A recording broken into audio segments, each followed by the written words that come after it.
All right, Football at 4 with Geoff Mosher here from the Inside the Birds podcast. Let's kind of go through the positions here. The quarterback spot, they kept the three guys. Hurts and Pickett will probably be active on game day. You would imagine McKee is that third guy there. You mentioned Will Greer. He goes to the practice squad, so not a lot there. Running back, Jeff, they kept three. Barkley, Gainwell, Shipley. A lot of times teams will keep four. They didn't bring back one to the practice squad there. Yeah, a lot of times that fourth running back will be a special teamer or a kick returner, but they have that with their third running back if they want in Will Shipley. They've got Isaiah Rodgers. With the whole new kickoff format, they've got a different selection of guys who can assume that role, or they just don't see it as important as the past. So when you have a guy like, this is sort of like the cornerback conversation we had about how many you're going to keep. When you have a guy like Saquon Barkley, who's going to command a lot of touches, Gainwell, who's in year 4 as a proven backup, you really don't need to keep more than one other guy, and you can stash a couple running backs. I think Ty Davis-Price, who I like, by the way. I thought he's a patient runner and has a good camp. It wouldn't surprise me if there's some injuries and he winds up on the 53 at some point this year, and he's good for how the Eagles like to run block. So that makes sense. You can just stash those guys on the squad. All right, Mosh, let's look at the decisions at wide receiver. They only kept 5. Brown, Smith, Dotson, Covey, Wilson. Once they got Dotson, the other guys that were higher up, Paris Campbell, who's back on the practice squad, they get pushed out. John Ross ends up not making it, but they only go with 5 guys there. Brown, Smith, Dotson, Covey, Johnny Wilson, and Anais Smith is on the injury reserve. So are they going to stick with 5? Is somebody else maybe off the streets coming in? What do you make of that? Well, I would think when Anais Smith is ready to come off he's on injured reserve, right? Yes, injured reserve. So I forget that's not the one that puts him out all year, though. I think he's injured reserve designation to return. Yeah, 4 to 6 weeks. Right. So once he comes back, then they will have 6, or they'll make a corresponding move to get down to 5. I don't think they're going to have 7 wide receivers. So you basically have the 5. Well, you figure, though, if he's out 4 to 6 weeks, he's eligible to return. But if you're 6 weeks into the season, is he going to just jump right in there and make an impact at all this year, you would think? Probably. I mean, it probably not. It depends on what the situation looks like at wide receiver. I would say, I think there's an opportunity if he continues to progress and maybe you're not getting what you want out of a Johnny Wilson. Maybe Jahan Dotson hasn't really caught on very well, and you want to give this young kid a chance. It sort of depends on where the team is at that point and how things are going. But you know how it is. There's always an injury either at that position or somewhere else that necessitates you filling a spot. So I could see him coming in. But that's why Paris Campbell for now is back on the practice squad, because you have a veteran that you can call on if you need for 3 weeks, right? You get 3 weeks before you have to sign a guy, 3 games before you have to sign a guy to the 53. All right, let's go to tight end, where they only kept 2, Dallas Goedert, Grant Calcaterra. But as you can see on the practice squad, E.J. Jenkins, who, had a good camp, and then an old name, Jack Stoll, is back here. So they did add 2 to this practice squad, but they only kept 2 on the original 53. Yeah, so there's no way the Eagles are going to play Friday night against the Packers with just 2 tight ends. Imagine if one of them got hurt in the middle of the game. What are you going to do? Not play 12 personnel package that you've probably got 30% of your offense that you're practicing with? So there is a guarantee that either E.J. Jenkins or Jack Stoll will be up with the team for the season opener. Now, I feel like that would probably be Jack Stoll based on experience, but remember, it's a new offensive coordinator, and E.J. Jenkins has been in camp, and I'm pretty sure that he made it a difficult decision for them because he blocked fairly well. But Jack Stoll has the experience, so it wouldn't surprise me if it was Stoll that got called up, and they'll have 3 of those before they have to make a decision on him. But there's just 0.00 chance that the Eagles are going to go into that game with 2 tight ends. Offensive line, 9. I think the starters, obviously. Becton may be surprised that he ended up winning that position, but he's there. Steen, Johnson, Keegan, Kennard. No backup center, really, on this roster. Really not a guy who's even taken a snap, to my knowledge, in training camp. But they did bring back Nick Gates, who has snapped, McMahon, who has snapped. But were you surprised at line? And really none of the Hennessy group of guys that could play some backup center? Not surprised. Anybody who listened to Inside the Birds when we did our 53-man roster projection, we haggled this one out big time. I personally cut, I had, I believe, Toth and McMahon getting cut. Of course, Matt Hennessy, who did not have a good camp either. And my rationale was that, yes, it leaves you without a backup center on your 53-man roster, which they've done before, by the way. 2 years ago, they went into it without, with Cam Jurgens at right guard. But he was a rookie. He had never snapped an NFL game 2 years ago, and they didn't really have a backup center. But I had a strong feeling that they were, going to be able to get Dylan McMahon back on the practice squad. And I don't think he's ready to play, to be honest. He's a very undersized center, day 3 guy. Nobody claimed him. The guy I assumed would come back to the practice squad and did is Nick Gates. And Nick Gates, to me, is the guy you'll look at. And I thought that I assume Brett Toth will still probably come back. I think he's probably a little annoyed he got cut after playing all 3 positions, and he's probably trying to find a job on somebody's 53 or maybe even somebody's practice squad somewhere else. But if he's back, but either way, I think with Nick Gates' experience with 2 different teams already, and he's got a lot of starting experience, he'll be just like I said, the 0.0% chance of 2 tight ends. There's a 0.0% chance the Eagles don't have somebody who's snapped the ball in an NFL game on their active roster when they play against the Packers, and it'll probably be Gates. Geoff Mosher's here, Football at 4, of course, looking at the 53 and the practice squad and what could be next.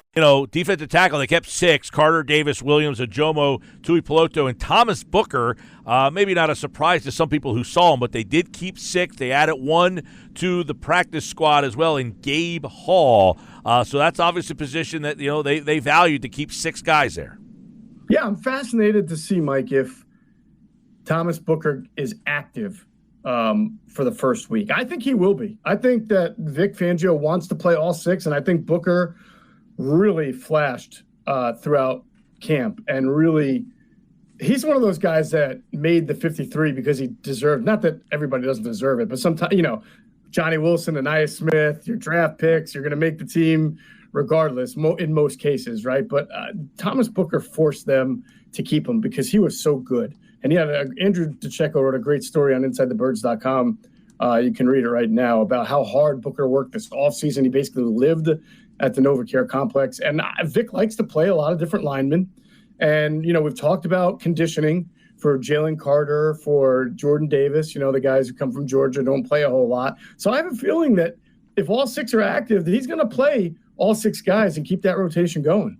That one's interesting. I thought that the fact that Booker snuck in there, and then 6 on the edge: Huff, Sweat, Smith, Graham, Jalix, Hunt, Patrick Johnson. Now, Hunt's interesting because obviously I think he's an inactive game day guy. You had a guy like Okora who you did not bring back. He signed with Arizona. Brandon Smith is on the practice squad. Oren Burks, you talked about him a little earlier. He's on the practice squad. So Hunt makes the 53 because obviously someone would pick him up. But you would imagine that Jalix Hunt is not a active player maybe on game day?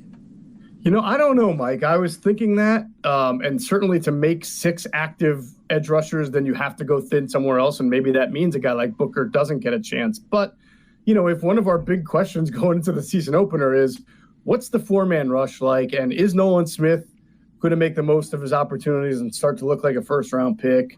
For questioning how he performed in camp. Jalix Hunt performed well. Now, granted, that was on the 3rd team and sometimes the 2nd team, but it's hard to say, hey, this guy who generated pressure when we asked him to in his spot, we're going to completely deactivate him right on the season opener, especially if as a 3rd-round pick he looked like he belonged. So maybe they'll go lighter somewhere else. I don't know. It could be corner, could be safety, where they've kept, 5 safeties? I mean, I think James Bradberry screams for deactivation in the season opener if he's still on the roster. So you might get a chance to get Booker and Jalix Hunt on the active roster. Okay, that's interesting. More on that coming up in the linebacker room. White, Dean, Bond, Trotter, Van Sumeren. We talked about Oren Burks. He ends up making the team. He goes to the practice squad there.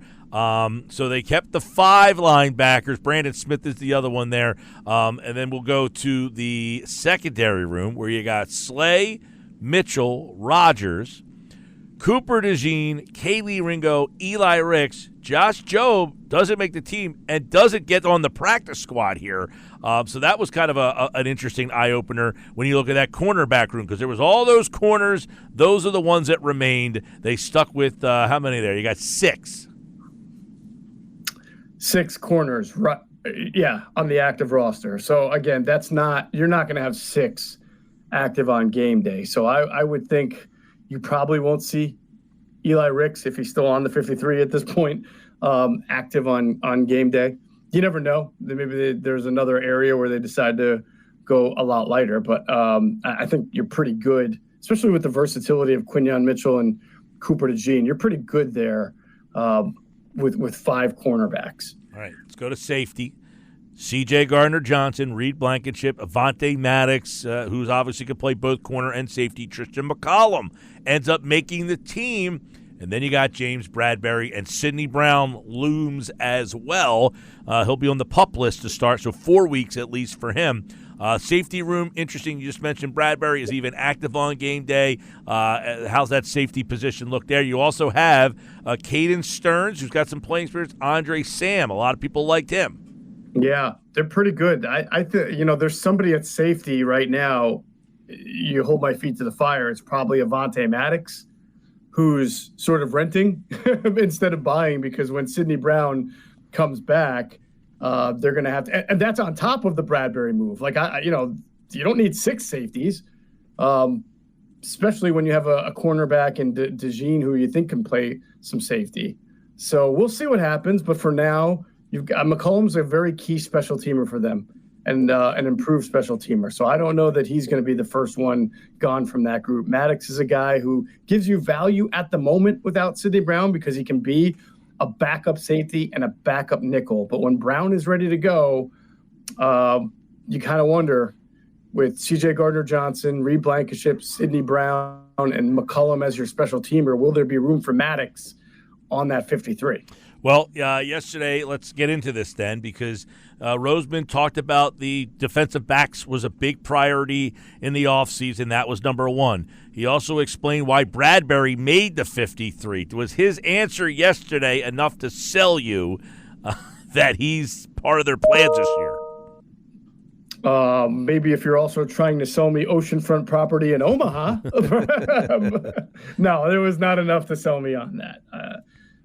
One of the challenges is figuring out his contract, the option bonuses, when they're due, and obviously the Eagles have to absorb it, but how much a trading team would absorb in taking on a trade for James Bradberry. I think that's an obstacle, and it's probably something Howie Roseman and his financial team can work around, as long as they're absorbing the crux of the money, which they should. But I still think by the, I don't know if it's going to happen by the Green Bay game, but at some point James Bradberry is not going to be on this 53-man roster.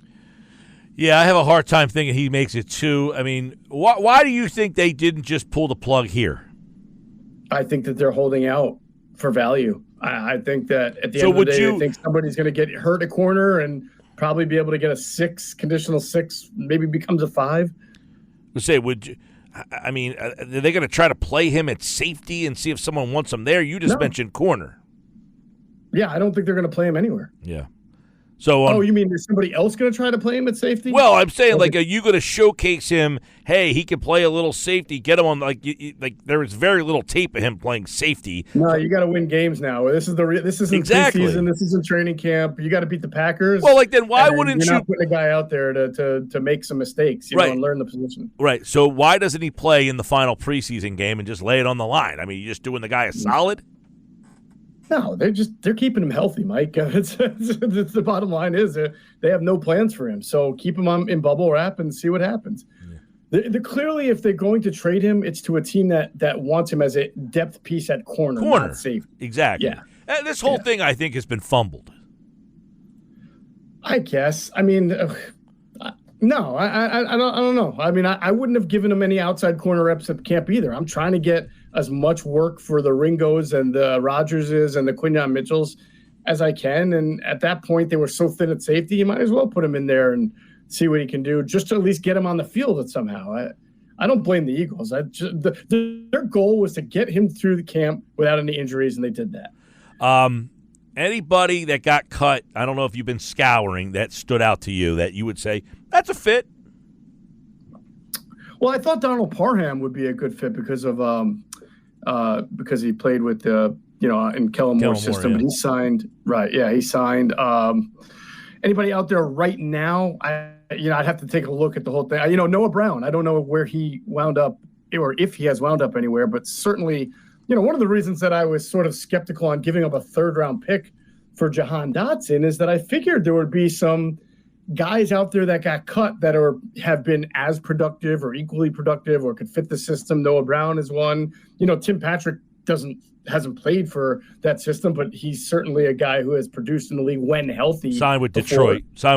Yeah, he signed with Detroit's practice squad. Yes. If I'm not mistaken. Yeah, I don't think Noah Brown has signed, but he had a run last year. He was like Travis Fulgham. He was like the best receiver in the league for a couple of weeks there. The other guy, for me, and I just threw it out there because, and I haven't looked at everything, but one name I thought Terrence Marshall was kind of interesting from Carolina as a wide receiver. Guy who could be an outside receiver if one of your outside guys end up getting hurt. Yeah, the Giants released Allen Robinson and Isaiah. Was it McKenzie or Isaiah Hodgins? Wasn't Allen Robinson the guy you gave me as like the one good Penn State player? No, I was trying to shove Chris Godwin down your throat more because at least Chris Godwin more recently has had 1,000-yard seasons. But A-Rob was a heck of a player for a couple of years. No, he was. He led the NFL in touchdown catches. Let's remind the people. The Eagles wanted Allen Robinson and didn't get him, so they had to go for Plan B, which is A.J. Brown. Crazy, right? Right? Funny how that worked out. Funny how it works out. It's Football at 4, Geoff Mosher from the Inside the Birds podcast. As Week 1 is getting ready, the 53 is fluid, we would say. Fluid. We'll see what ends up happening. They're going to have to make some changes. You got 28 guys on defense and 22 guys on offense. Your practice squad is now set. We'll see what ends up happening here. And, of course, the guys from the Inside the Birds podcast, you got a busy season ahead. You have news, information for our listeners where they can kind of get ready for your season. I tell you what, we will have more announcements on the season programming probably on Monday Inside the Birds. We've been doing a ton for our Patreon members. We just had a special podcast going through intel on the 53 cut down. We just had Todd Harriman's appear as a guest, and he did a great breakdown of what he's seen in Mekhi Becton and how difficult it is, like Todd had to do, to move from one position to another on the line in his career. So patreon.com/Inside the Birds. And our first, this is part of our new content for Patreon, right? We're doing an Ask an Eagle segment once a month where we bring on a former Eagles coach, player, or a front office executive.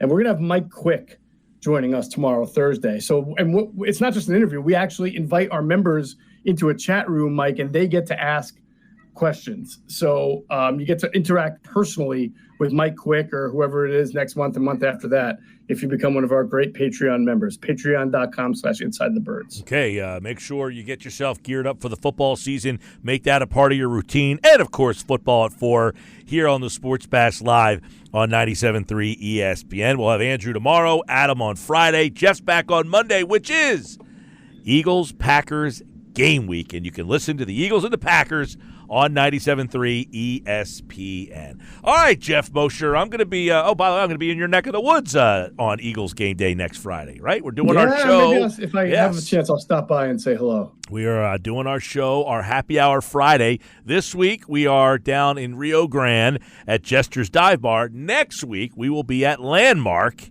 in Glassboro. So we're taking the show to Glassboro, and we'll be at Landmark. And then we have our final 2 stops for the Happy Hour Fridays, which I will talk about a little bit later. I got to just make sure that they are learned and confirmed, but I think I know where they are. Looking forward to that. All right, Geoff Mosher, we will talk to you on Monday, buddy. Oh, take care. This is the last time I will see you. West Virginia covers. I don't think so. I'm thinking about 31-21. That's what I got. 31-20. The line's 8. All right, buddy. Well, where are you watching the game? You have a spot yet? No, I think I'm actually going to be down the shore maybe, so we'll see. I don't know. Really? Maybe I'll get up with you. Yeah, well, I have an interesting day plan. I'll text you. All right, cool. All right, buddy. See ya. All right, Geoff Mosher, everybody, from the Inside the Birds podcast, and, of course, InsideTheBirds.com here on the Sports Bash Live, 97.3 ESPN, the 97.3 ESPN free mobile app.